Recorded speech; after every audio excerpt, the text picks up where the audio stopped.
জানি আমার এই কথাটা শুনতে অনেকের খারাপ লাগবে, কিন্তু এটাই সত্যি। শুনুন, আপনারা যে মেয়েরা ধর্ষিত হচ্ছে তাদের ছবিগুলো বেশ কি সুন্দর প্ল্যাটফর্মে ছড়িয়ে দেন, তাই না? তাদের মুখটা ব্লারও করতে পারেন না, করেনও না।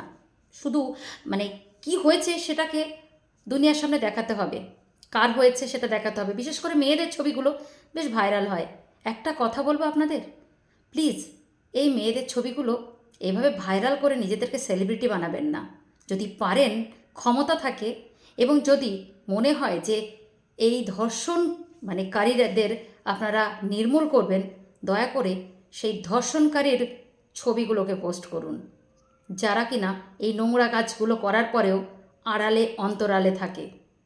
আর যে বেচারি এত কষ্ট, এত নির্যাতিত হন, তার ছবি সব জায়গায় বিক্রি হয়। শুনতে খুব খারাপ লাগলো না? কিন্তু এটাই বাস্তব, এটাই চলছে। তাই ভাবলাম আমার মনের কথাটা আপনাদের সাথে একটু শেয়ার করি। আপনারা যদি মনে হয় আমার এই ভিডিওটা একটু শেয়ার করে সবার কাছে পৌঁছে দিয়ে সবার কাছে মেসেজটা দিয়ে দেবেন, আশা করি সেটাতে অনেকেরই ভালো হবে। ভালো থাকবেন।